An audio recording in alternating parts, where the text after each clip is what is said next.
एक ओम के उच्चारण के साथ सहना भक्तों के साथ करेंगे स्टार्ट। लंबा गहरा श्वास। ओ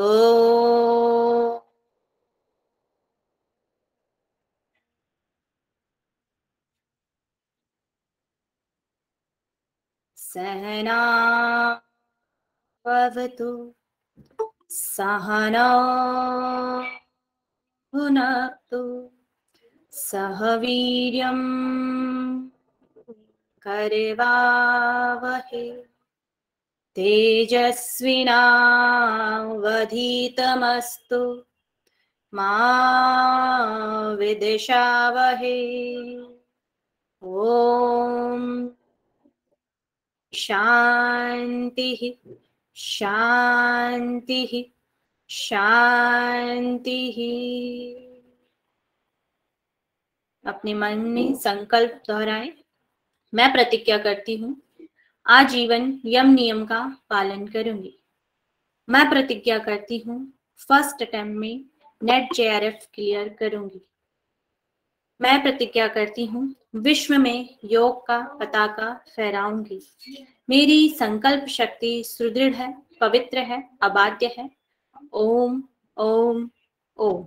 मैं अपनी संकल्प शक्ति से सब कुछ कर सकती हूँ। ओम ओम ओम। मेरे पास अजय मनोबल है। दोनों हाथों को रब करते हुए आ जाएंगे वापस। आंखें ढके।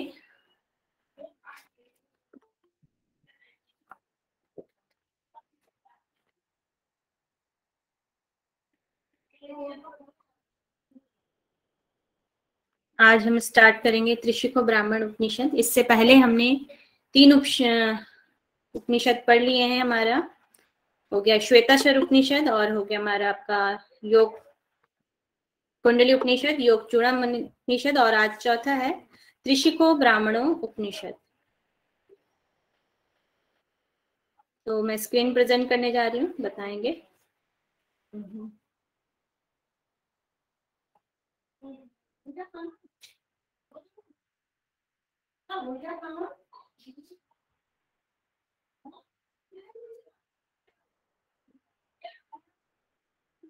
सभी रेडी हैं? जी मैम, हो रही है स्क्रीन प्रेजेंट। चलिए ठीक।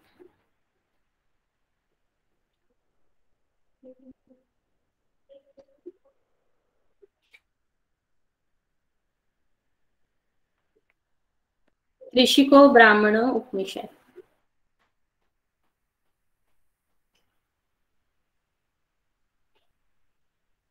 तो सबसे पहले इसका सिलेबस देख लेंगे। हमारे एग्जाम में इसका क्या सिलेबस है।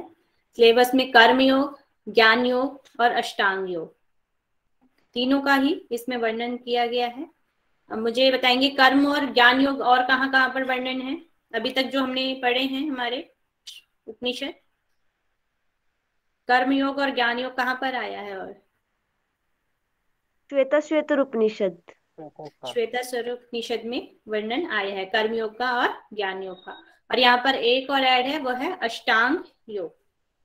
फिर बात करते हैं हम वेद, किस वेद से लिया गया है। ये आपका शुक्ल यजुर्वेद परंपरा से लिया गया है। शुक्ल यजुर्वेद का है, लिया गया है ये। इसमें संवाद है त्रिशिको ब्राह्मण और भगवान आदित्य। भगवान आदित्य मतलब हो गया आपके सूर्य, जो हमारे सूर्य देव हैं, उनको यहाँ पे भगवान आदित्य भी बोला गया है। उनका एक नाम आदित्य भी है। ठीक है। फिर अब आपके मंत्रों की बात करते हैं। तो इसमें टोटल 174 मंत्र हैं। जो इसमें अध्याय नहीं बोला गया है, यहाँ पर फर्स्ट जो है उस अध्याय को ब्राह्मण बोला गया है और उसमें 9 मंत्रों का वर्णन है। सेकंड को बोला गया मंत्र ही बोला गया है और मंत्र को एक उसमें 165 मंत्राज हैं। तो टोटल आपके 174 मंत्र यहाँ पर दिए गए हैं। फर्स्ट अध्याय को यहाँ पे ब्राह्मण बोला गया है, सेकंड अध्याय को मंत्र बोला गया है, इस तरीके से बताया गया। फिर यहाँ पे योग, किन किन योग की चर्चा है, कर्म योग, ज्ञान योग और अष्टांग योग की। फिर इसमें यम यहाँ पर 10 नियमों का वर्णन है। नियम भी 10 है। आसन की बात करें तो आसन 17 आसनों की यहाँ पे बात की गई है। नाड़ियां यहाँ पे 72,000 नाड़ियां हैं और मेन यहाँ पर 10 नाड़ियां हैं। फिर प्राण की बात करें, यहाँ पर भी 10 प्राणों की चर्चा है। धारणा, यहाँ पर धारणा भी 5 प्रकार की बताई गई है। और यहाँ पर एक अलग चीज ऐड होती है, यहाँ पर मर्म स्थान, यहाँ पर 18 मर्म स्थानों की भी बात कही गई है। नेक्स्ट है इसके मुख्य विषय क्या है। फर्स्ट जो हमारा उपनिषद या अध्याय कह सकते हैं ब्राह्मण है, उसमें जगत की उत्पत्ति बताई गई है, सृष्टि का क्या क्रम है वह बताया गया है, और पंच महाभूत के भेद बताए गए हैं, पंच महाभूत के बारे में बताया गया है। सेकंड हमारा है मंत्र, मंत्र में कर्म योग, ज्ञान योग, अष्टांग योग और मर्म स्थान वहां पर बताए गए हैं। ये भी आ सकता है आपका क्वेश्चन कि जो त्रिशिको ब्राह्मण उपनिषद है वह कर्म योग या ज्ञान योग या अष्टांग योग किस अध्याय में है या किस उसमें, तो आप देख सकते हैं कि मंत्र में ये सब वर्णन किया गया। नेक्स्ट हम पहला चैप्टर इसका अध्याय पढ़ते हैं जिसे यहाँ पे ब्राह्मण बोला गया है। इस उपनिषद का आरंभ त्रिशिकी ब्राह्मण और भगवान आदित्य के बीच आत्मा और ब्रह्म विषय प्रश्नों के उत्तर से हुआ था, ऐसा बताया गया है। जो हमारे त्रिशिको जो ब्राह्मण हैं, जिनके उपनिषद के नाम ही इस उपनिषद का त्रिशिको ब्राह्मण के ऊपर पड़ा है, क्योंकि इसमें इनका संवाद है, त्रिशिको ब्राह्मण उपनिषद का और भगवान आदित्य का है। और इसी त्रिशिको जो ब्राह्मण है उनके नाम के ऊपर ही ये उपनिषद का नाम भी यहाँ पर पड़ा हुआ है। आत्मा और ब्रह्म विषयक प्रश्नों से यहाँ पर आरंभ हुआ है इसका। जो त्रिशिको ब्राह्मण उपनिषद है वो यहाँ पे भी बताया गया, त्रिशिको ब्राह्मण जो है वो भगवान आदित्य के लोक जाते हैं, जो आदित्य सूर्य देव का जो लोक है वहां जाते हैं, ऐसा भी बताया गया। वहां जाके फिर त्रिशिको ब्राह्मण ने 4 प्रश्न किए। किससे प्रश्न किए? भगवान आदित्य से। क्या है ये 4 प्रश्न? शरीर क्या है, प्राण क्या है, कारण क्या है और आत्मा क्या है। ये 4 क्वेश्चन यहाँ पे त्रिशिको ब्राह्मण उपनिषद में त्रिशिको ब्राह्मण ने यहाँ पर किए हैं। फिर नेक्स्ट इसमें आ जाता है सृष्टि का क्रम। सृष्टि का क्रम यहाँ पर सबसे पहले हमारे ब्रह्म है, ब्रह्म के बाद अव्यक्त है, अव्यक्त के बाद महत है, महत के बाद अहंकार है, अहंकार के बाद पंच तन्मात्राएं, पंच तन्मात्राओं के बाद पंच महाभूत और पंच महाभूत के बाद संपूर्ण विश्व यहाँ पे बताया गया है। ऐसा ही वर्णन मिलता जुलता और कहाँ मिलता है हमें बताएंगे? सांख्य में, सांख्य में मिलता है। सांख्य में सबसे पहले क्या है? सांख्य में सबसे पहले क्या है? प्रकृति और प्रकृति, पुरुष प्रकृति, पुरुष और प्रकृति। एक बार मैं दिखा पुरुष देती हूँ। प्रकृति। तो ये हमारा सांख्य का है। इसमें सबसे पहले पुरुष को बताया गया है। पुरुष है, पुरुष के बाद प्रकृति, प्रकृति के बाद महत अथवा बुद्धि और फिर अहंकार। अहंकार में 3 हमारे तत्व आ जाते हैं, सात्विक, राजसिक और तामसिक।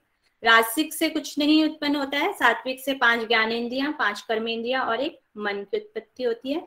यहाँ पर तामसिक से क्या हो जाते हैं? शब्द, स्पर्श, रूप, रस, ये 5 तन्मात्राएं हो जाती हैं और यहीं से हमारे पंच महाभूतों की भी उत्पत्ति होती है। ऐसा ही वर्णन हमें इस वाले उपनिषद में मिलता है।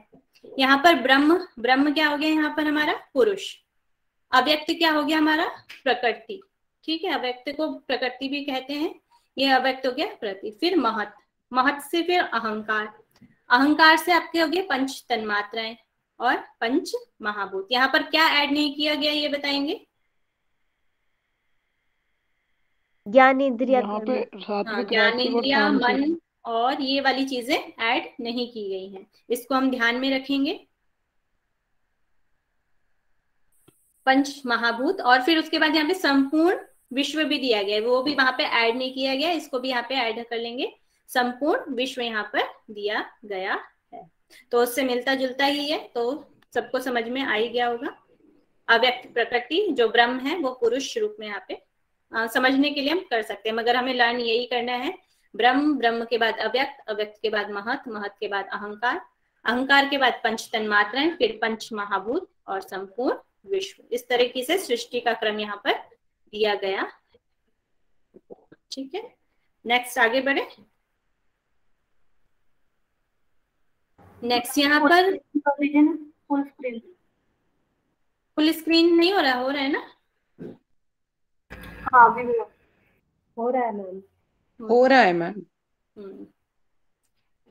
नेक्स्ट है पंच महाभूत। के भेद यहाँ पे बताए गए हैं। जैसे हमारे पंच महाभूत कौन कौन से होते हैं? आकाश, वायु, अग्नि, जल और पृथ्वी, ये 5 हमारे पंच महाभूत बोलते हैं इन्हें। और फिर आकाश के यहाँ पे भेद बताए गए हैं। आकाश अंतकरण में, मन में, बुद्धि में, चित्त और अहंकार, ये इसके 5 भेद बताए गए हैं। अंतकरण, मन, बुद्धि, चित्त और अहंकार। फिर है आपका वायु। वायु में 5 जो हमारी वायु है वही आ जाएंगे, समान, उदान, व्यान, अपान और प्राण। फिर नेक्स्ट है अग्नि। अग्नि में क्या क्या चीजें? जो हमारी ज्ञानेंद्रियां होती हैं, सेंस ऑर्गन्स जैसे होते हैं उनको। श्रोत, श्रोत मतलब हो गया आपके कान, ठीक है, श्रोत मतलब हो गया आपके कान। फिर हो गया त्वचा, त्वचा हो गया आपका टच। फिर आ गया चक्षु, चक्षु मतलब हो गया आपका विजन, आंख। जिह्वा, जिह्वा मतलब हो गया आपका जीभ। और फिर घ्राणेन्द्रिय मतलब कि स्मेल, जिससे हम सूंघते हैं। ये आपकी 5 ज्ञानेंद्रिय यहाँ पे दे दी गई हैं अग्नि में। और फिर नेक्स्ट आ जाता है जल। जल में जो हमारी तन्मात्राएं होती हैं वो होते हैं शब्द, स्पर्श, रूप, रस, गंध, ये 5 हमारी तन्मात्राएं हैं जल की, ये बताया गया इसमें। ये जल के यहाँ पे भेद बताए गए।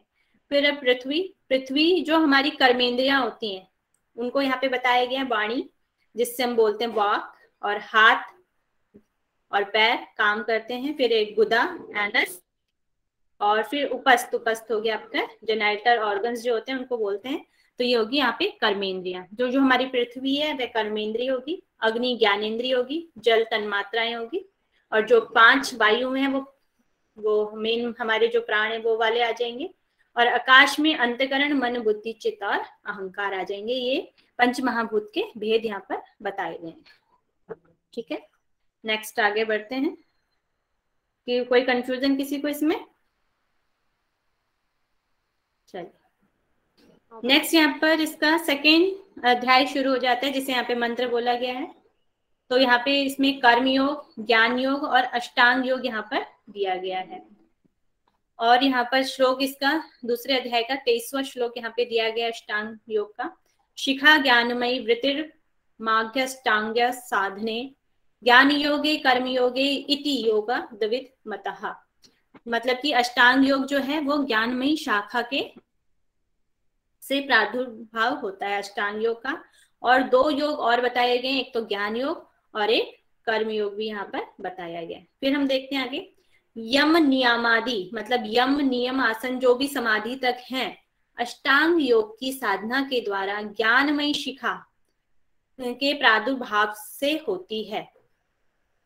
जो अष्टांग योग की साधना है वो ज्ञानमयी शिखा के प्रादुर्भाव से होती है। और ज्ञानमयी शिखा को अष्टांग पतंजलि योग दर्शन में क्या कहा गया है, कोई बताएगा?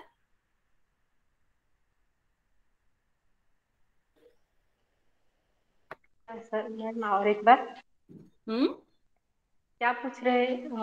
मैं कह रही हूँ पतंजलि योग दर्शन में क्या बताया गया है?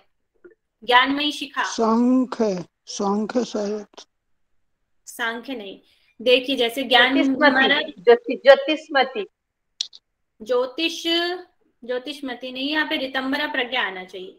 जो ऋतंबरा हमारी प्रज्ञा है उसी ज्ञान की बात यहाँ पर भी की है। जो ज्ञानमयी शिखा है, ऋतंबरा प्रज्ञा जागृत होगी, सत्य को जानने वाली जब हमारी प्रज्ञा हम जान जाएंगे, उसी के बाद हमारी अष्टांग योग की साधना हो पाएगी, उसका प्रादुर्भाव हो पाएगा अष्टांग योग का। यहाँ पर ऐसे बताया गया है। पतंजलि में बोला है कि शुद्धि क्षय, जैसे कि शरीर की शुद्धि होती है और ज्ञान अधिकतर विवेक होती है। विवेक ज्ञान, वहां पे भी विवेक ज्ञान बोला है। विवेक ज्ञान किससे उत्पन्न होता है? ऋतंबरा प्रज्ञा से। तो वही यहाँ पे बात की गई है, विवेक जो ज्ञान है और विवेक ज्ञान को यहाँ वहां पे दिया गया है, उससे अष्टांग योग का होता है। और यहाँ पर ज्ञानमयी शिखा यहाँ पर उसे बोला गया है। तो इस चीज को हम ध्यान में रखेंगे। यम नियमादि अष्टांग की साधना के द्वारा ज्ञानमयी शिखा का प्रादुर्भाव होता है, ऐसा यहाँ पे बताया गया। फिर यहाँ पे बताया है योग के 2 मार्ग बतलाए गए हैं, जिसमें से प्रथम ज्ञान योग एवं द्वितीय कर्म योग यहाँ पर बताया गया है।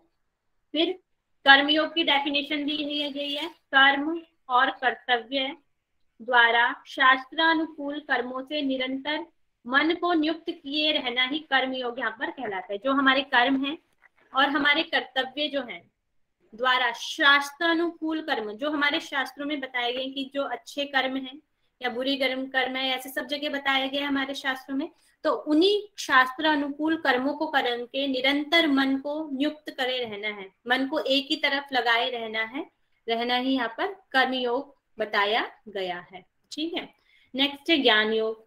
चित्त का सर्वथा आत्मिक उत्थान में नियोजित किए रहना आत्म ज्ञान योग कहलाता है। जो हमारे उपनिषद है, उपनिषदों का मेन क्या है, हमारे आत्मा और सूक्ष्म ज्ञान जो होता है उनके बारे में बताता है। तो वही चित्त का सर्वथा आत्मिक उत्थान, मतलब कि अपनी आत्मा का जो उत्थान करना है उसके बारे में नियोजित रहता है, मतलब उसको उसी चीज में लगा रहता है, अपने चित्त को उसी में लगाए रहता है, उसी को यहाँ पर ज्ञान योग बोला गया है। ये दो डेफिनेशन अच्छे से याद कर लेंगे सभी, कर्मयोग और ज्ञान योग की। अच्छा, मुझे बताएंगे श्वेतासुर उपनिषद में कर्मयोग की क्या डेफिनेशन दी थी? वहां पर कर्मयोग की क्या डेफिनेशन है श्वेतासुर उपनिषद में?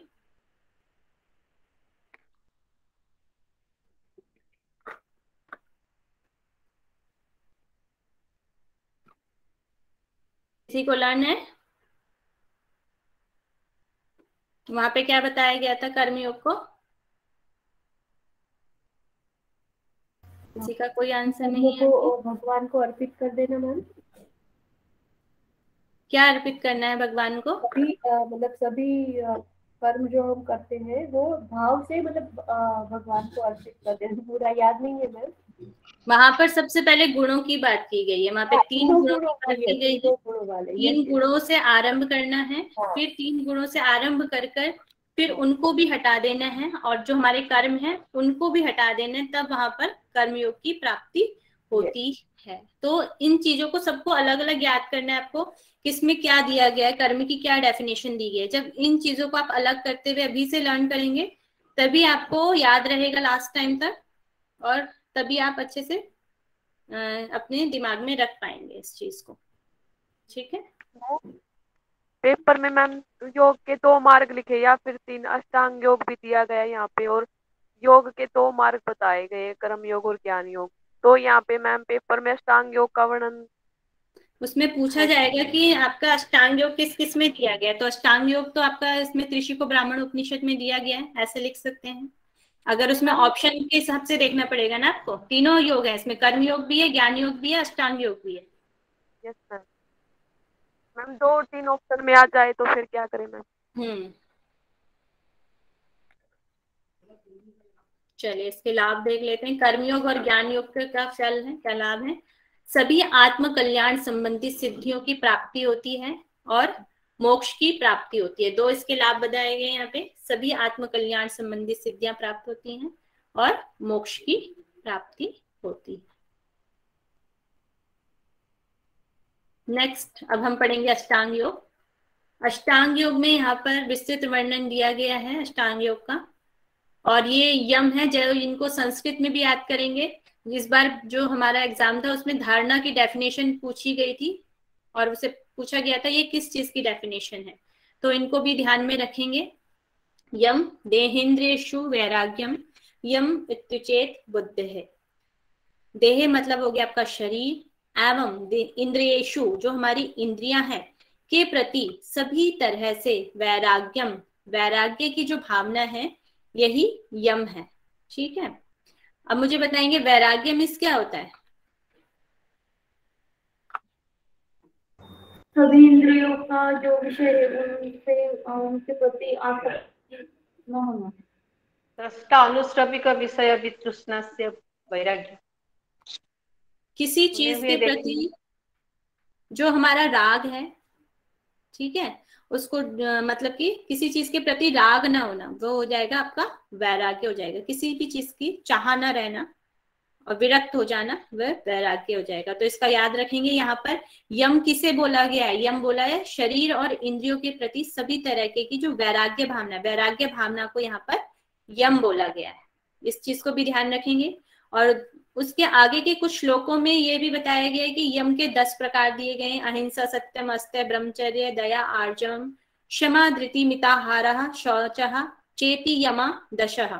28वें श्लोक में तो हमें ये बताया गया कि यम की एक डेफिनेशन ये भी दी गई है, और फिर बाद में हमारा जो श्लोक नंबर 32 और 33 है यहाँ पर भी यम के 10 प्रकार बताए गए। यहाँ पर इसमें से अहिंसा, सत्य, अस्तेय, ब्रह्मचर्य, ये चारों तो हमारे जो पतंजलि योग दर्शन में बताए गए हैं वो सारे यहीं पे हैं, इसमें अपरिग्रह ऐड नहीं किया गया है। फिर इसमें दया है, आर्जव है, आर्जव मतलब होता है सरलता, फिर है क्षमा, धैर्य, मिताहार और शौच, ये 10 प्रकार के यहाँ पर यम बताए गए। फिर नेक्स्ट डेफिनेशन है नियम, अनुरक्ति परे तत्वे सतः नियमः स्मृतिः, मतलब परमात्मा तत्व से निरंतर अनुराग, प्रेम, आसक्ति रखना ही यहाँ पर नियम कहलाता है। पीछे से ज्यादा शोर तो नहीं लग रहा, आवाज आ रही है ना मेरी क्लियर? Yes ma'am clear. ठीक है, तो नियम है अनुरक्ति परे तत्वम सतः नियम स्मृति, मतलब परमात्मा तत्व से निरंतर अनुराग, प्रेम, आसक्ति रखना ही नियम कहलाता है। तो दूसरे शब्दों में कह सकते हैं कि जो ईश्वर प्राणिधान है उसी को यहाँ पर बताएगी, परमात्मा तत्व में निरंतर अनुराग ही रखना है, ईश्वर प्राणिधान ही करना है, वह यहाँ पर नियम कहलाता है। तो इसमें आगे चल के हमें श्लोक नंबर 33 और 34 में बताया गया है, 10 प्रकार के नियम भी बताए गए हैं। तपः, संतोष, आस्तिक्य, दान, भगवत ध्यान, भगवत ध्यान को यहाँ पर आराधना भी कर सकते हैं, आराधनम। फिर है वेदांत श्रवण, ही मतलब हो गया आपका लज्जा, शर्म, और फिर मति मतलब हो गया आपका बुद्धि, जप और व्रत, ये 10 नियम बताए गए हैं। ठीक है, तो ये आपके 10 यम हो गए, 10 नियम हो गए, और ये 2 डेफिनेशन हो गई है, इनको भी लर्न करना है, अच्छे से लर्न करना है। चलिए मैम भगवत ध्यान मतलब क्या कह रहे हैं? भगवत ध्यान, भगवत ध्यान ईश्वर का ध्यान, ईश्वर के ध्यान में रहना है। Okay ma'am. आस्तिक्य मतलब आस्तिक्य मतलब जो आत्मा के अस्तित्व को जो मानता है, आस्तिक्य, या भगवान या ईश्वर में जो भक्ति रखता है, मानता है। Okay ma'am. मति मतलब हो गया आपका बुद्धि। ठीक है, ये आपके 10 यम हो गए, इनको अच्छे से याद कर लेंगे क्योंकि एग्जाम में ज्यादातर यहीं से क्वेश्चन पूछे जा रहे हैं। 10 यम और 10 नियम से ही कौन सा है कौन सा नहीं है, यम में क्या क्या है, नियम में क्या क्या नहीं है, इस तरीके के क्वेश्चन आपको अभी आगे मैं स्लाइड में सबसे लास्ट में दिखाऊंगी, जब हम ये कर लेंगे तो वहां पर आपको पता चल जाएगा कि किस तरीके से क्वेश्चन आ रहे हैं। नेक्स्ट ये इंग्लिश वाले भी पढ़ लेंगे बाद में। और नेक्स्ट हम आसन के ऊपर चलते हैं। आसन यहाँ पर 17 प्रकार के आसन बताए गए हैं। मंत्र इसमें मंत्र 34 से लेके 52 तक जो मंत्र हैं वो आसन के बारे में ही यहाँ पर बताए गए हैं। सर्व वस्तून दासीनः भावः मासनम मुमत्तमम, मतलब समस्त वस्तुओं में उदासीन भाव ही सर्वश्रेष्ठ आसन कहलाता है। और जगह हमें आसन की क्या डेफिनेशन मिलती है? स्थिर सुखम आसनम। स्थिर सुखम आसनम, वहां पर स्थिर बैठने को आसन कहा जाता है। मगर यहाँ पर सबसे डिफरेंट जो हमें आसन की डेफिनेशन मिलती है, यहाँ पे समस्त वस्तुओं में उदासीन भाव ही सर्वश्रेष्ठ यहाँ पे आसन बताया। उदासीन भाव मतलब क्या हो जाते हैं? उदासीन भाव का मीन्स क्या समझते हैं? मतलब सम अवस्था, समान न्यूट्रल रहना, मीन्स ना अच्छा ना बुरा, कुछ भी हो, मीन न्यूट्रल रहना, उदासीन रहना, no attachment, no detachment. Very good. तो मैम ये इनडायरेक्टली द्वंद्व को समाप्त करने वाला, यानी इनडायरेक्टली पतंजलि से कनेक्ट हो सकता है, कनेक्ट कर सकते हैं, उसके फल से इसको कनेक्ट कर सकते हैं। मतलब कि सुख में भी बहुत ज्यादा खुश ना होना, और जब दुख आए तो उस वक्त भी बहुत ज्यादा दुखी ना हो, सम अवस्था में रहना। जो सम अवस्था है उसको यहाँ पर उदासीन भाव यहाँ पर कह दिया गया। समस्त वस्तु के प्रति उदासीन भाव ही सर्वश्रेष्ठ आसन यहाँ पे बताए गए हैं। ये 17 आसन आपके यहाँ पे दिए गए हैं। स्वस्तिक आसन, गौमुखासन, वीरासन, योगासन, पद्मासन, बद्पद्मासन, कुकुटासन, उत्तान कूर्मासन, धनुरासन, सिंहासन, भद्रासन, मुक्तासन, मयूरासन और मत्स्येंद्र आसन, सिद्धासन, पश्चिमोत्तानासन और सुखासन, ये 17 प्रकार के यहाँ पे आसन बताए गए। नेक्स्ट हम आसन और उनकी विधि के बारे में पढ़ लेते हैं। ये बहुत ज्यादा डिटेल में तो नहीं आ सकता, एक बार देख जाएंगे कि क्या कह रहे हैं आसनों में। सबसे पहले स्वस्तिक आसन। दोनों पैर के तलवों को दोनों जानुओं घुटनों के मध्य में करके बैठना है। यही यहाँ पर स्वस्तिक आसन कहलाया है। दोनों पैरों के तलवों को दोनों जानों के घुटनों के मध्य। वैसे ज्यादातर तो जो हमारे टोज होते हैं, टोज को छुपाकर जो हम रखते हैं, वो उस जो पोजीशन होती है वे स्वस्तिक आसन वाली पोजीशन होती है। ठीक है। नेक्स्ट है गौमुख आसन। पीठ के बाएं भाग की ओर दाहिने गुल्फ को और दाएं भाग की ओर बाएं गुल्फ को रखकर, गुल्फ हो गया आपका टखना, एंकल को गुल्फ बोलते हैं, नियोजित करके जो गौ के मुख की भांति होता है वही गौमुख आसन कहलाता है। जैसे इस पिक्चर में भी आप देखेंगे, इसमें दिखाया गया है। हाथों की पोजीशन यहाँ पर नहीं बताई गई है, केवल पैरों की पोजीशन बताई गई है कि जो आपके गुल्फ है, जो आपका टखना है, उसको आपने अपोजिट साइड में रखना है। तो यहाँ पे ये वाली स्थिति को गौमुख आसन बताया गया है। नेक्स्ट है वीर आसन।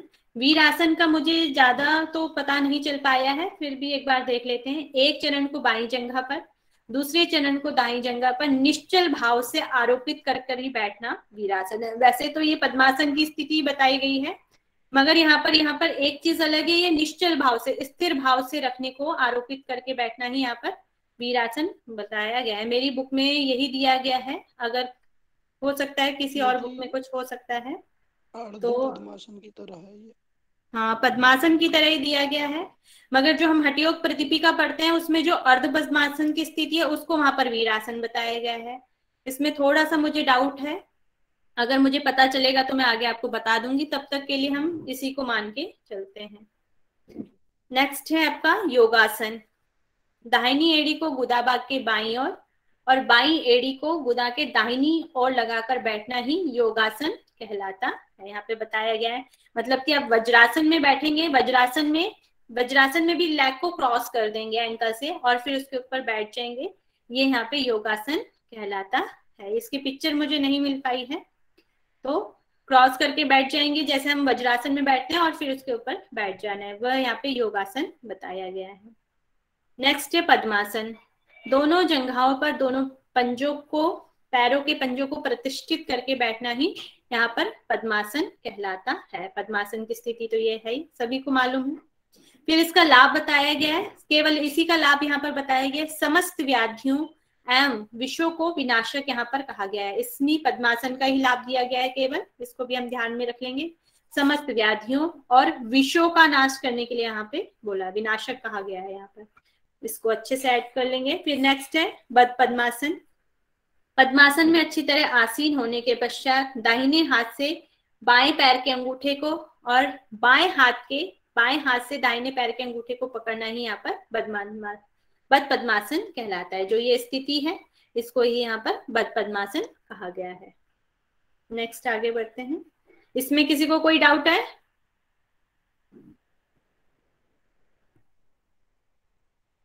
No ma'am.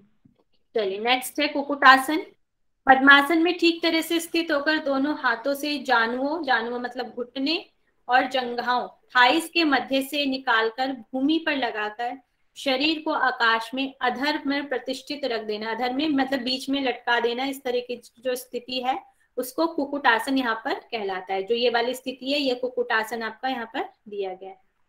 नेक्स्ट है उत्तान कूर्मासन। उत्तान कूर्मासन जो आपका हठयोग प्रतिपिका में दिया गया है वही वाली स्थिति है। यहाँ पर कुक्कुटासन लगाने के बाद दोनों भुजाओं से दोनों कंधों को पकड़ना है। यहाँ पर कंधों को पकड़ने की बात की गई है। कंधों को पकड़कर कच्छप के सदृश, कच्छप मतलब हो गया आपके कछुए के जैसे ही एक सीध में हो जाना ही यहाँ पर उत्तान कूर्मासन कहलाता है। ये वाली जो स्थिति है ये उत्तान कूर्मासन वाली बताई गई है। नेक्स्ट है धनुरासन। दोनों पैरों के अंगूठों को हाथ से पकड़कर श्रवण रंध्रों, श्रवण मतलब हो गया आपके कानों तक धनुष के आकार में कर्ण तक आकृष्ट करना ही यहाँ पर धनुरासन कहलाता है। कर्ण मतलब हो गया आपके कान। तो ये जो हाथ आपके सर पे रखे, सर पे ना रखे, यहाँ पे कान तक लेकर आने हैं। यहाँ पर थोड़ी पिक्चर रॉन्ग है। जो ये आपके पैर हैं, पैर आपके कानों तक लेकर आने हैं, उस स्थिति को यहाँ पर धनुरासन कहा गया है। नेक्स्ट है सिंहासन। दोनों एड़ियों से शिवनी प्रदेश को विपरीत विधि से दबाकर दोनों घुटनों एवं हाथों को विस्तीर्ण करना, मतलब फैला देना, विस्तीर्ण मतलब फैला देना कर स्थिर होना ही सिंहासन कहलाता है।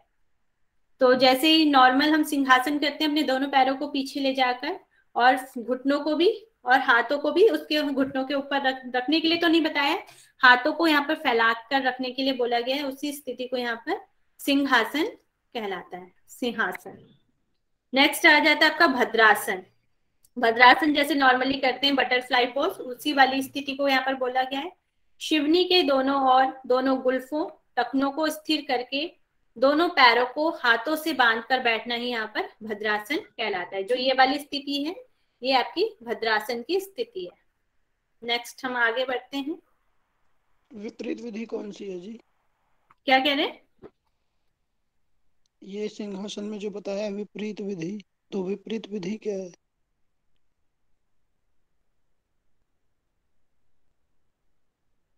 विपरीत विधि से बताकर जब हम दोनों एड़ियों को मतलब बैठ जाएंगे, वज्रासन की जो हमारी स्थिति होती है जैसे आप बैठते हैं, उसमें जब आप बैठेंगे तो वही वाली स्थिति तो बनेगी ना आपकी, और फिर इसमें दोनों घुटनों और हाथों की जो एड़ी आ जाएंगी ना वो शिवनी प्रदेश पे लग जाएंगी। जब उस स्थिति में आप बैठेंगे, अपने दोनों घुटनों को फैला देंगे और हाथों को फैला देंगे।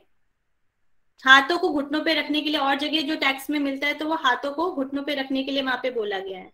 यहाँ पे आपके फेस की, मुख की कोई स्थिति नहीं बताई गई, केवल हाथ पैरों की स्थिति बताई गई है। चलिए मैं कल पिक्चर दिखा दूंगी आपको, अगर अभी ऐसे समझ में नहीं आ रहा है। मतलब आई थिंक हठयोग प्रदीपिका में जैसे दिया गया है उसी तरीके से, मगर उसमें मुख का भी बताया गया है। इसमें मुंह के बारे में कुछ नहीं बताया गया कि आपको मुंह खोलना है या कैसे रखना है। इसमें खाली ये आपकी ये स्थिति बताई गई है। ठीक है, हठयोग प्रदीपिका में आप देखेंगे तो आपको मिल जाएगा वो। चलिए नेक्स्ट आगे बढ़ते हैं। और कोई डाउट? नेक्स्ट है मुक्तासन। मुक्तासन मुझे समझ नहीं आ पाया है, अगर किसी को समझ आए तो बताएं। शिवनी के दोनों पार्श्वों में दोनों एड़ियों के द्वारा विपरीत विधि से दबाकर प्रतिष्ठित होना ही यहाँ पर मुक्तासन कहलाता है। नेक्स्ट है यहाँ पर मयूरासन। दोनों हथेलियों को पृथ्वी पे स्थिर कर कर दोनों कोहनियों को नाभि के पार्श्व में, पार्श्व होता है आपके आसपास, नाभि के आसपास की जगह जो होती है उसको पार्श्व में बोला जाता है। पार्श्व में दोनों तरफ लगाएं। मयूर की भांति संपूर्ण शरीर को अधर करके सिर और पैर को ऊपर की ओर उठाएं रहना ही मयूरासन कहलाता है। जैसे सामान्य रूप से होता है वैसे ही ये मयूरासन यहाँ पर बताया गया है। नेक्स्ट है मत्स्येंद्र आसन। बाई जंघा के मूल में दाहिनी पैर के अंगूठे को पकड़ने से वह मत्स्येंद्र आसन कहलाता है। जो पूर्ण मत्स्येंद्र आसन की जो अवस्था है उसी को यहाँ पर बताया गया है। बाई जंघा के मूल में, जो आपकी बाई जंघा है उसके मूल में यहाँ पर दाहिने पैर के अंगूठे को पकड़ने से, यहाँ पे इसलिए ये बताया गया है। तो ये पूर्ण मत्स्येंद्र आसन की जो स्थिति होती है आजकल जिसे पूर्ण मत्स्येंद्र आसन बोला जाता है, वो वाला आसन यहाँ पे, इसको मत्स्येंद्र आसन यहाँ पर कहा गया। ठीक है, नेक्स्ट है सिद्धासन। बाएं पैर की एड़ी को शिवनी पर स्थित करें और दाहिने पैर को उपस्थ के ऊर्ध्व भाग में रखें। इस तरह से शरीर को सीधा करके बैठना ही सिद्धासन यहाँ पर कहलाता है। सिद्धासन सभी को पता है, हमारा जो शिवनी प्रदेश पर एक पैर को लगाना है उसी के ऊपर दूसरे पैर को भी रख देना है ऊर्ध्व भाग में, और इस तरीके के जो सिद्धासन जो नॉर्मली सब जगह वही वाला सिद्धासन यहाँ पर बताया गया है। नेक्स्ट पश्चिमोत्तान भी वही है। दोनों पैरों को जमीन से लगाकर दोनों हाथों के द्वारा पैर के अंगूठों को पकड़ लें, पुनः सिर के घुटनों पर स्थिर करना ही पश्चिमोत्तान आसन कहलाता है। ये वाली जो स्थिति है ये पश्चिमोत्तान आसन वाली स्थिति है। नेक्स्ट सुखासन। सुखासन जिस किसी प्रकार से बैठने से सुख एवं स्थिरता मिले वैसे ही बैठना ही यहाँ पे सुखासन कहलाता है। ये सभी ये आपके आसन हो गए और उनकी विधियां यहाँ पर दी गई हैं। बहुत ज्यादा इंपॉर्टेंट तो नहीं है, मगर आप अपने जो हमारे आसन के नाम है वो जरूर याद कर लेंगे और इनको एक बार अच्छे से देख लेंगे किसके बारे में क्या कहा गया है। नेक्स्ट है आसन का फल। तो आसन का फल इसमें बताया गया है, तीनों लोकों को मानो जीत लिया हो, यहाँ पर इस तरीके से बताया गया आसन का फल है। हठयोग प्रदीपिका में आसन का क्या फल दिया गया है? स्थाणुत्वमाप्नोति ततो वायु में, नहीं ये नहीं, दृढ़ता है क्या मैम? 3 वहां पे लाभ दिए गए हैं ना, स्थिरता, हाँ, स्थिरता, आरोग्यता, दृढ़ता। स्थिरता, आरोग्यता, आरोग्यता, दृढ़ता, स्थिरता, स्थिरता, ये 3 वहां पे लाभ बताए गए और यहाँ पे लाभ बताया गया है। तीनों लोकों में मानो जीत लिया। फिर आपके प्राणायाम कब करना चाहिए ये बताया गया है इसमें। यम, नियम और आसन आदि के द्वारा ससुयुक्त होकर, मतलब इन तीनों चीजों को कर यम को, नियम को और आसन को के द्वारा जब आप अच्छे से इनको सीख जाएंगे, सम्यक रूप से, इनके सम्यक मतलब समूह रूप में से सर्वप्रथम नाड़ी शोधन, फिर उसके बाद नाड़ी शोधन करना है, फिर उसके बाद तदुपरांत उसके बाद प्राणायाम करना चाहिए। तो प्राणायाम से पहले कितनी चीजें यहाँ पे बताई गई हैं? यम, नियम, आसन और नाड़ी शोधन, 4 चीजें बताई गई हैं प्राणायाम से पहले। उसके बाद ही प्राणायाम यहाँ पर स्टार्ट करने के लिए कहा गया है। ठीक है, नेक्स्ट प्राणायाम को अब हम पढ़ लेते हैं। यहाँ पर जगत सर्वमिदं मिथ्या प्रतीति प्राण संयमः, इस जगत में मिथ्या स्वरूप को भली भांति समझ लेना ही यहाँ पर प्राणायाम कहा गया है। जगत के मिथ्या स्वरूप को, ये जो सांसारिक भौतिक रूप को अच्छे से समझ लेना ही यहाँ पर प्राणायाम कहा गया है। ये भी डेफिनेशन और टेक्स्ट से हमें अलग मिलती है, तो इसका ध्यान रखेंगे। जगत को मिथ्या रूप स्वरूप क्या है यहाँ पर प्राणायाम बताया गया है। फिर यहाँ पर मानव देह की, मतलब आदमी का जो शरीर होता है वह उसके 96 अंगुल के बराबर होता है। जैसे हमारी ये फिंगर है 1 2 3 4, ऐसे ही हमारे 96 अंगुल की जो नाप है वो पूरे शरीर की देह की माप होती है किसी भी व्यक्ति की। फिर यहाँ पे प्राण का माप दिया गया, यहाँ पे प्राण का माप दिया गया 12 अंगुल। इससे पहले योग चूड़ामणि में कितने अंगुल बताया गया था वहां पर? 26 अंगुल में 26 अंगुल। तो सभी टेक्सों का हमने अलग अलग याद रहना है। यहाँ पर आपका त्रिशिको ब्राह्मण उपनिषद में 12 अंगुल दिया गया है, योग चूड़ामणि में 26 अंगुल दिया गया। फिर आगे पढ़ेंगे, प्राणायाम द्वारा ब्रह्म ज्ञान को कैसे प्राप्त किया जा सकता है। शरीर में स्थित वायु को प्राणायाम द्वारा अग्नि से योग से न्यून करके, मतलब कि कम करके या क्षीण करके, सम करके ब्रह्म ज्ञान को प्राप्त किया जा सकता है। श्वेताक्षरोपनिषद में भी यही वर्णन आया था कि अपने प्राण वायु को क्षीण करें, उसके बाद करने के लिए बोला गया था प्राणायाम। यहाँ पे भी बोला गया है प्राणायाम द्वारा अग्नि के योग से न्यून करना है और फिर सम करके ब्रह्म ज्ञान को यहाँ पर प्राप्त करना है। ठीक है, नेक्स्ट यहाँ पर बताया गया अग्नि का आकार बताया गया है। सभी मनुष्यों के अंदर अग्नि होती है और उसमें उसका आकार भी होता है। तो यहाँ पे बताया गया जो मनुष्य है, मनुष्य में जो अग्नि का आकार है वो त्रिकोणाकार है, त्रिकोण के आकार की है। 4 पैर वाले पशुओं में जैसे आपके हो गए गाय, भैंस और कुत्ता, ये सब क्या आ जाते हैं 4 पशु वाले पैर में हो जाते हैं। इनमें अग्नि का आकार क्या हो जाता है आपका चाकोर, ठीक है, मतलब कि स्क्वायर। नेक्स्ट हो जाता है पक्षियों में, जो पक्षी होते हैं उनमें जो अग्नि का आकार होता है वह गोल होता है, वृत्ताकार। नेक्स्ट है सर्प जाति वाले, जो सर्प जाति के होते हैं जैसे छिपकली होगी, आपके सांप वगैरह हो गए, उनमें 6 कोनों की होती है, जो अग्नि का आकार होता है वह 6 कोनों वाली होती है।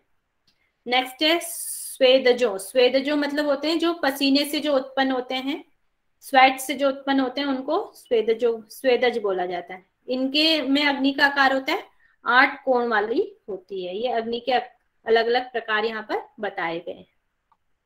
नेक्स्ट है आपका कंद का स्थान। यहाँ पे कंद का स्थान क्या दिया गया है? अब मुझे योग चूड़ामणि में क्या स्थान दिया गया था कंद का? स्वादिष्ठान और नाभि के बीच में। स्वादिष्ठान और नाभि के बीच में हमारा कंद का स्थान था। यहाँ पर देख लेते हैं, देह मध्य जो हमारी शरीर है, शरीर के बीच का जो स्थान है में त्रिकोणाकार अग्नि के 9 अंगुल ऊपर कंद का स्थान है, जो 4 अंगुल ऊंचा और 4 अंगुल चौड़ा होता है। यह घन के आकार का होता है। यहाँ पे घन के आकार का दिया गया है और जो उससे हमने पहले पढ़ा था उसमें किस आकार का था? पक्षी के अंडे के आकार। पक्षी के अंडे के आकार का था। तो देह मध्य है, देह मध्य से हमारा 9 अंगुल यहाँ पर बताया गया है और 9 अंगुल ऊपर यहाँ पर कंध का स्थान बताया गया। ये नाभि के आसपास का स्थान है, नाभि से नीचे ही स्थान ये बताया गया है, कंध का यहाँ पर स्थान बताया गया है। ठीक है,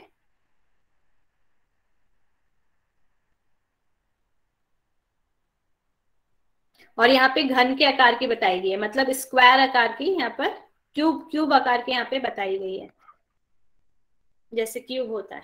4 अंगुल चौड़ा और 4 अंगुल, मतलब कि 4 अंगुल का ही ये बताया गया, चौड़ा और ऊंचा बताया गया। नेक्स्ट पढ़ लेते हैं। ये सभी को समझ में आ गया ना?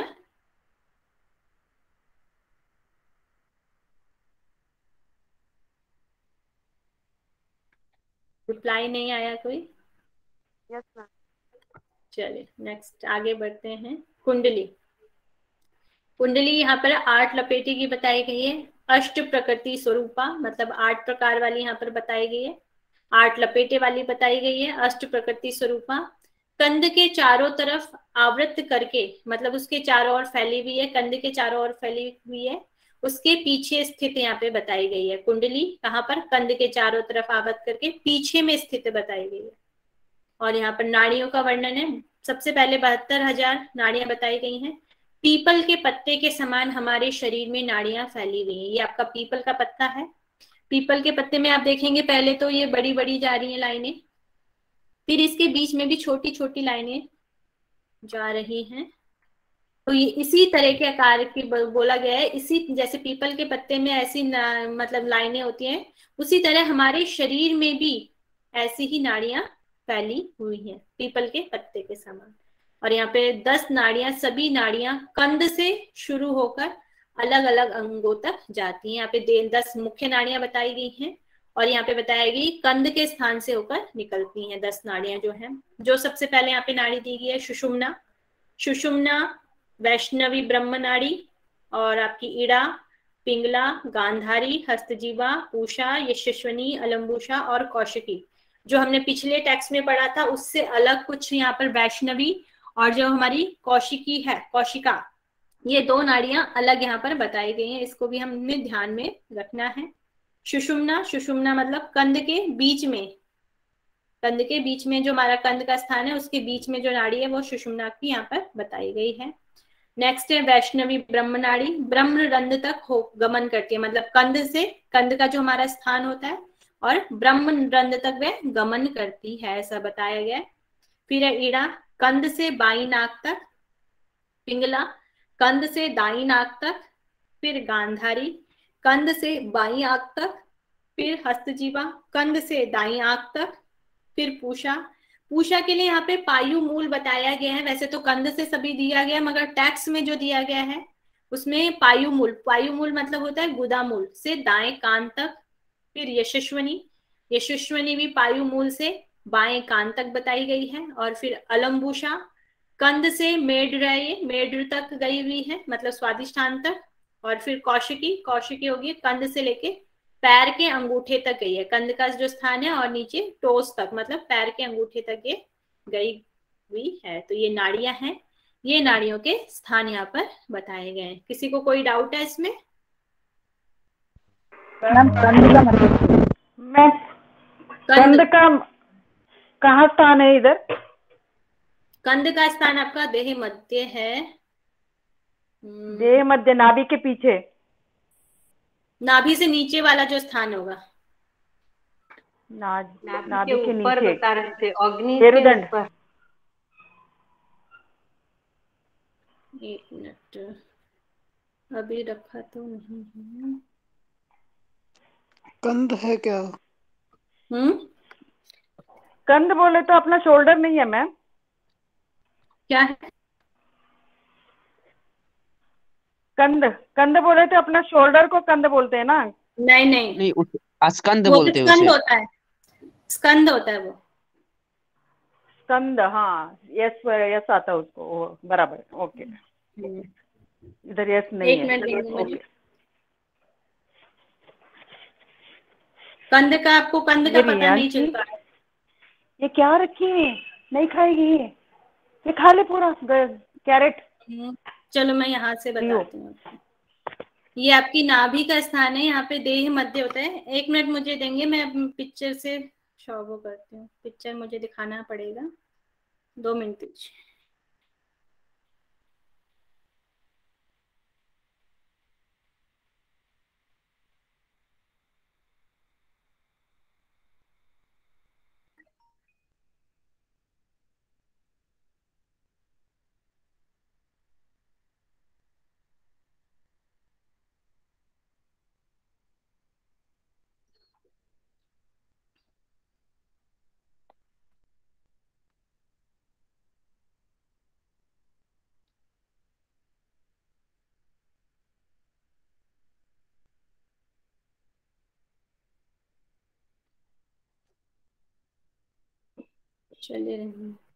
चलिए इसे मैं कल आपको बता दूंगी अच्छे से कि कहाँ पे जो हमारा यहाँ पर जो हमारा जो मर्म स्थान दिए गए हैं, वहां पर देह मध्य बताया गया। हमारे पूरे शरीर के बारे में यहाँ पर बताया गया है। जो हमारा वशिष्ठ संहिता है, ये मैंने वशिष्ठ संहिता में से लिया गया है। यहाँ पर हमारे पूरे शरीर की माप दी गई है। आवाज आ रही है ना मेरी? डायग्राम नहीं दिख रहा है। क्या कह रहे हैं? अभी दिखेगा, डायग्राम नहीं दिख रहा है। डायग्राम में कल आपको बता दूंगी, मैं अच्छे से डायग्राम निकाल के फिर बता दूंगी आपको। ये भी ये देख लीजिए, इसमें ये जो बता रहा है देह मध्य को समझ लेंगे। जो हमारा शरीर का जो माप है, इसमें ये बताया गया। पाद अंगुष्ठ है, मतलब हमारे जो अंगूठे का भाग है। उसके बाद हमारा गुल्फ संधि है, गुल्फ संधि मतलब टखना। ये यहाँ से 4.5 अंगुल यहाँ पर बताया गया है। फिर है पिंडिका मध्य, पिंडिका मध्य से 10 अंगुल ऊपर बताया गया है। पिंडिका मध्य मतलब हो गया हमारी काफ मसल्स। काफ मसल्स का जो बीच का जो पॉइंट होगा उसको पिंडिका मध्य बोलते हैं। फिर है जानू मूल, जानू मूल है आपका 11 अंगुल। फिर है जानू, जानू है आपका 2.5 अंगुल, मतलब जानू मूल, जानू मूल जहां से घुटना शुरू होता है वो वाला भाग हो गया। फिर है जानू, जानू मतलब घुटना, ये है से 2.5 अंगुल ऊपर। फिर है आपका उरु मध्य, उरु मतलब हो गया आपका जंघा, जंघा से आपका 9 अंगुल ऊपर है। और फिर आ गया पायुमूल, पायुमूल मतलब हो गया आपका एनस, एनस से ये 9 अंगुल ऊपर है। फिर आपका आ गया देह मध्य, एनस, एनस के बाद आ गया आपका देह मध्य। ये पायु मूल से 2.5 अंगुल ऊपर यहाँ पर बताया गया है देह मध्य, ठीक है। और देह मध्य के बाद लिंग बताया गया है, लिंग देह मध्य से 2.5 अंगुल ऊपर है। और फिर आपका आ गया नाभि का स्थान, नाभि का लिंग आपका 10.5 अंगुल यहाँ पर ऊपर बताया गया, लिंग से 10.5। मगर जो वहां पे बताया गया देह मध्य से 9 अंगुल ऊपर बताया गया, तो मतलब कि वे नाभि से थोड़ा सा ही नीचे होगा, वो कंध का स्थान यहाँ पे बताया। 1 अंगुल है, 9 अंगुल है मैम, ये पायुमूल और उरु मध्य। क्या कह रहे हैं? मैं पूछ रहा हूँ ये उरु मध्य जो है जानू से 1 अंगुल ऊपर है या ये 9 अंगुल है मैम? 9 अंगुल होगा। 1 अंगुल कैसे हो सकता है? ये घुटना है, घुटने से 9 अंगुल ऊपर आपका उरु मध्य। 9 अंगुल है। हाँ 9 अंगुल, 9 अंगुल क्लियर दिख रहा है, ठीक है।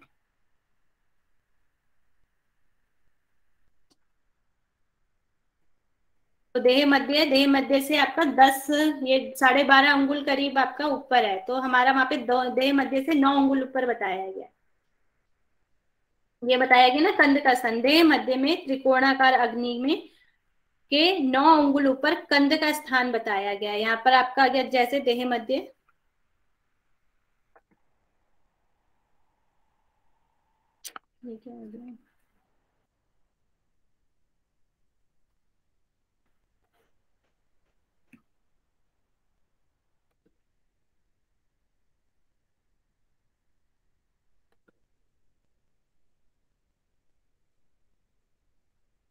यहाँ पे देह मध्य है जो आपको स्थान बताया गया था, मतलब पायु से ऊपर, मतलब एनस से ऊपर देह मध्य है 2.5 अंगुल। 2.5 अंगुल आपका ऊपर हो गया आपका देह, मतलब कि देह मध्य है। पायु मूल से देह मध्य, देह मध्य से 9 अंगुल ऊपर, यहाँ से 9 अंगुल ऊपर जाएगा। ये वाला स्थान आपका कंध का है, ये वाला, ये आपका देह मध्य आ गया। देह मध्य से ऊपर आपका आ गया कंध का स्थान, ठीक है।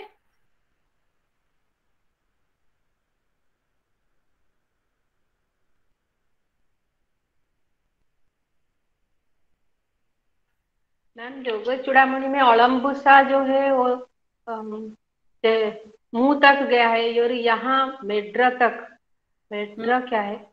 मेड्र वो कौन सा जगह है? क्या कह रहे? अड़म्बुसा, अड़म्बुसा। हाँ, कंध से लेके मेड्र तक बोला गया है। एक बार फिर भी मैं चेक कर लूंगी। मेड्र ही है। मेड्र कहाँ पर है? स्वादिष्टान चक्र जो होता है उसको मेड्र बोलते हैं।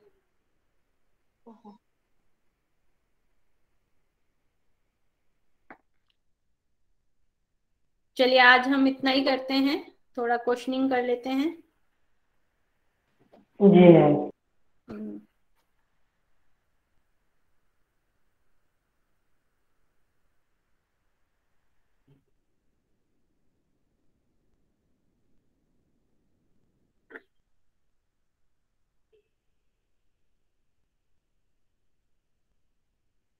चलिए अब मुझे बताएंगे कि त्रिशुको ब्राह्मण उपनिषद किस वेद से लिया गया है?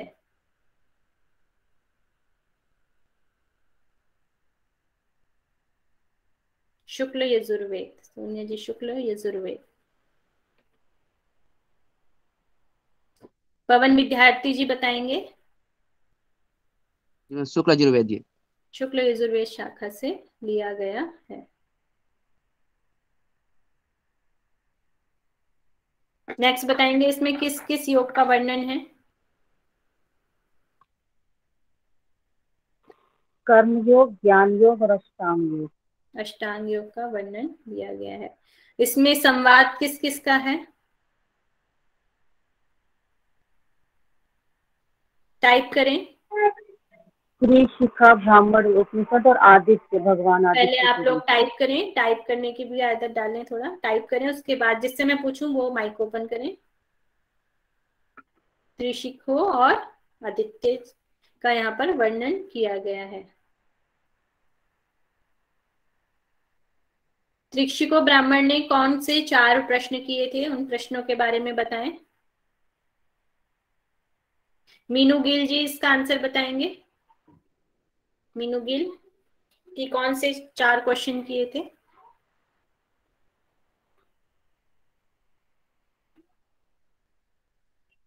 सोनिया साहा जी बताएं, उन्होंने टाइप भी कर दिया है। जी मैम, 4 क्वेश्चंस थे। शरीर क्या है, प्राण क्या है, कारण क्या है और आत्मा क्या है? आत्मा क्या है। वेरी गुड, सभी के आंसर आ रहे हैं। तृप्ति जी, मनोज जी और तुषार जी सभी टाइप भी कर रहे हैं। Very good. नेक्स्ट मुझे इसमें बताएंगे आप लोग, कर्मयोग किसे कहा गया है?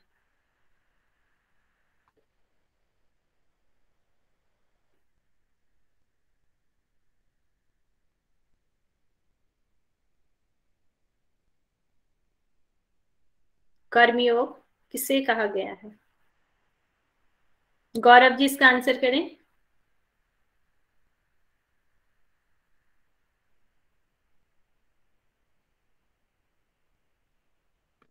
गौरव पंडित जी। Yes ma'am. कर्म में यहाँ पे कंफर्म मतलब नहीं आ रहा है सब। कोई बात नहीं। पद्मा जी आप बताएं। Padma ji. Yes ma'am. Ma'am जितना मुझे याद है उसमें ये है कि कर्म और कर्तव्य में मन को मतलब लगाए रखना, शास्त्र अनुकूल कर्म को करते रहना है यहाँ पर कर्मयोग। हाँ। Very good. नेक्स्ट मुझे बताएं, ज्ञान योग। ज्ञान योग किसे कहा गया है?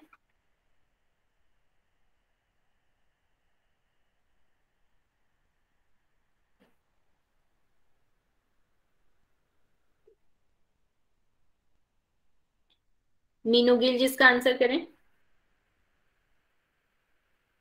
मैम ज्ञान योग चित्त का सर्वथा आत्मिक उत्थान में नियोजित करना ही ज्ञान योग है।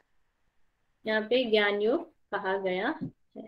ठीक, सबके मैसेज बहुत कम आ रहे हैं, जल्दी से जल्दी टाइप करने की कोशिश करें। अच्छा, मुझे बताएंगे अष्टांग योग में किसका प्रादुर्भाव करने के लिए यहाँ पर कहा गया है? अष्टांग योग में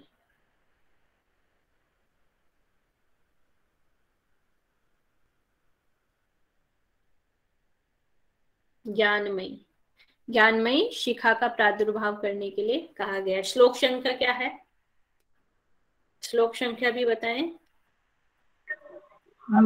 दूसरे का 23वां। दूसरे का 23वां, ये भी हमें ध्यान में रखना है। अब मुझे बताएंगे यम, यम को यहाँ पर क्या कहा गया है?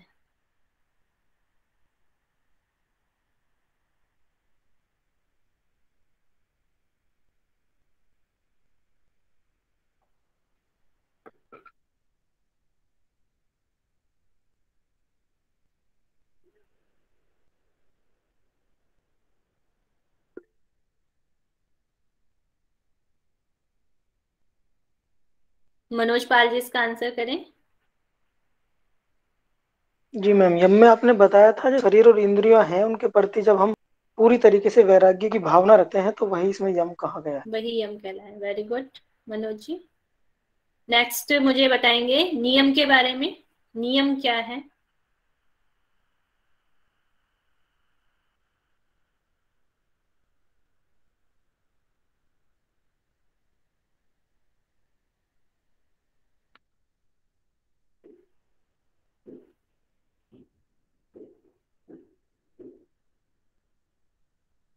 कविता जी आप बताएं। कविता मकाडिया जी।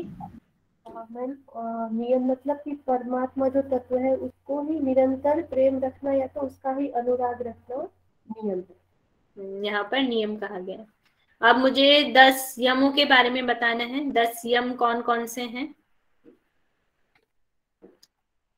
महुआ पाल जी बताएं। डॉक्टर महुआ पाल जी बताएं इसका आंसर। यम, यम के 10 प्रकार कौन कौन से हैं? नहीं पता। एकता गुप्ता जी बताएं।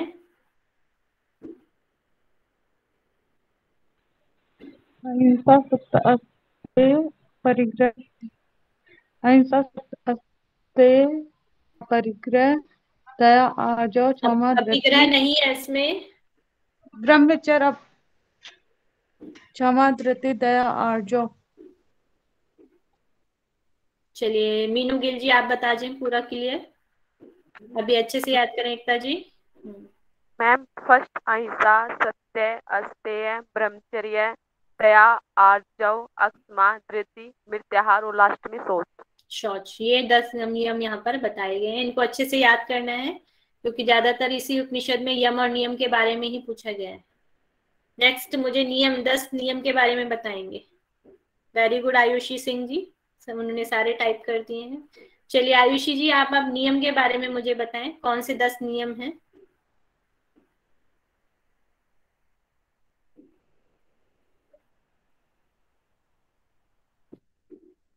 आयुषी सिंह जी नियम 10 नियम के बारे में बताएं।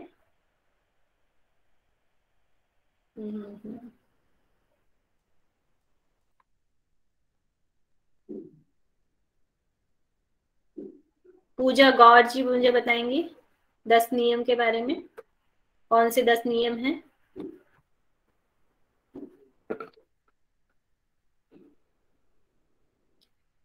किसको लर्न है? Raise your hand.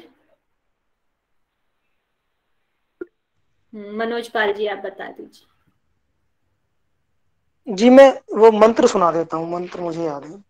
ठीक है। उसमें लिखा है तपः संतुष्टि रास्तिक्यम दानमाराधनम हरेः वेदांत श्रवण चैव हीरमतिश्च जपोव्रतम। जपोव्रतम। तो ये 10 प्रकार के यम हैं। जितेंद्र जी आप बता देंगे, हिंदी में बता दें कौन कौन से 10 नियम है हमारे। मैम तप, संतोष, आस्तिक्यम, दान, भगवत ज्ञान, वेदांत श्रवण, हरि मति, जप और वृत्ति। ये आपके 10 नियम यहाँ पे बताए गए। अब मुझे बता देंगे यहाँ पर कितने आसनों का वर्णन है।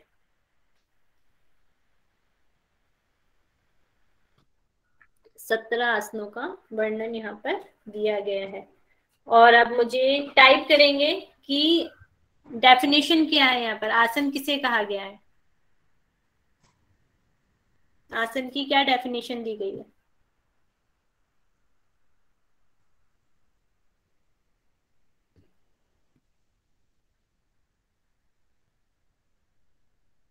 ऋतिका जी आप बताएं, ऋतिका के जी।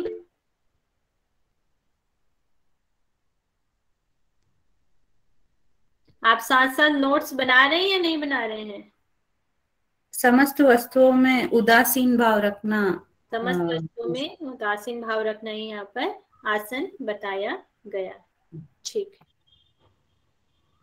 आसन। नेक्स्ट हम बात करेंगे प्राणायाम किनके बात करना चाहिए, कौन सी 4 चीजें यहाँ पे बताई गई हैं, अब वो टाइप कर देंगे।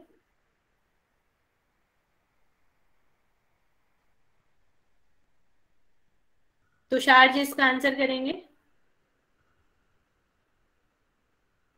यस मैम, आपने बताया था यम नियम आसन और एक नाड़ी शुद्धि। नाड़ी शुद्धि, ये 4 चीजें करनी है, उसके बाद ही आपको यहाँ पर प्राणायाम करना है। चलिए अब मुझे बताएंगे नाड़ी, यहाँ पर कौन सी 10 नाड़ियों का यहाँ पर वर्णन किया गया है।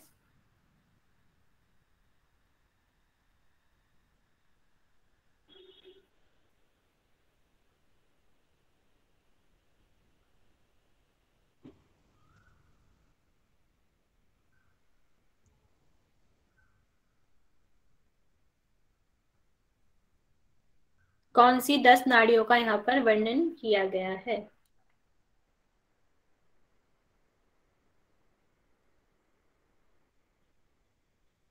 अभी नहीं पता होगा, चलिए ये बता दीजिए अलग से जो 2 नाड़ियां हैं वो कौन सी है। सोनिया साहा जी ने टाइप किया है सबसे पहले, तो सोनिया साहा जी बता देंगे। जी मैम, इसमें अलग है वैष्णवी ब्रह्मनाड़ी और कौशिका, और 10 नाड़ियों के नाम है सुषुम्ना, वैष्णवी ब्रह्मनाड़ी, इड़ा, पिंगला, गांधारी, हस्तिजिह्वा, पूषा, यशस्विनी, अलम्बुषा और कौशिका। कौशिकी, यहाँ पे 10 नाड़ियों का यहाँ पर वर्णन किया गया। और ये कहाँ से स्टार्ट होती हैं, जो हमारी नाड़ियां हैं ये कहाँ से स्टार्ट हो रही हैं? कंध से, तो इसका आंसर राइट है, कंध से ये नाड़ियां शुरू हो रही हैं। और नाड़ियों को किसके समान यहाँ पर बताया गया है? नाड़ियों को किसके समान यहाँ पर बताया? रोदटा चले जाबे। क्या बोला आपने? पीपल के पत्ते के समान। और कितनी नाड़ियां बताई गई हैं?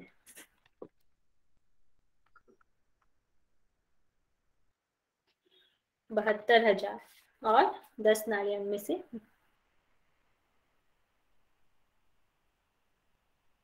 चलिए तो आज के क्वेश्चन सेशन हम यहीं पर खत्म करते हैं। और मैम कविता जी कुछ कह रही हैं? हाँ बोलिए। एक डाउट था मुझे। यहाँ पे सुषुम्ना जो नाड़ियों में है ना मैम, उसमें लिखा है कि कंध के बीच में, राइट? और वैष्णवी ब्रह्मनाड़ी को लिखा है ब्रह्मरंध्र तक गमन करती है, मतलब उद्भव स्थान कैसे बाकी सबका कंध से लेकर ब्रह्मनाड़ी तक गमन करती है। ओके, और सुषुम्ना का फिर खाली कंध। सुषुम्ना जो है वो हमारे बीच के स्थान में रहती है ना, जैसे ईड़ा का बताया, ईड़ा जो कंध से स्थान तक चल के नाक के स्थान तक जाएगी, दाएं मतलब कि आपका। और जो पिंगला बताया, पिंगला को भी नोज तक जाएगी, ऐसे बताया। वो बाकी सब है, पर सुषुम्ना और वैष्णवी जो है ना, उसका मुझे थोड़ा था कि सुषुम्ना कहाँ तक रीच करती है, कंध से उद्भव। हाँ वो है कि सेंटर से स्टार्ट होती है, राइट?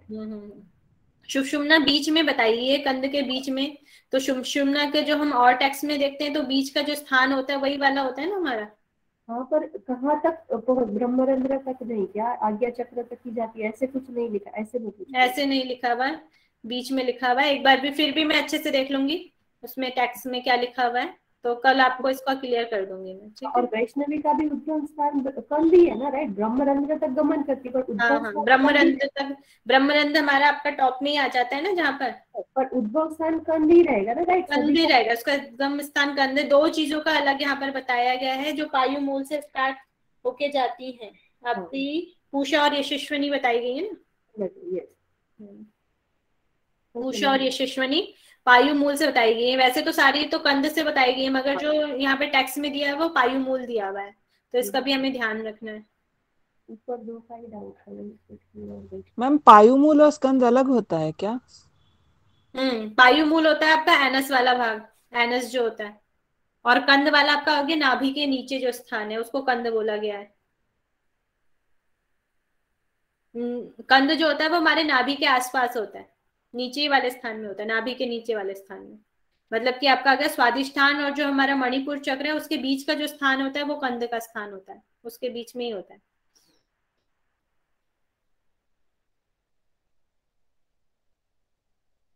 ठीक है, और कोई डाउट है अभी? चलिए शांति मंत्र से करते हैं आज की कक्षा को विराम। लंबा गहरा श्वास।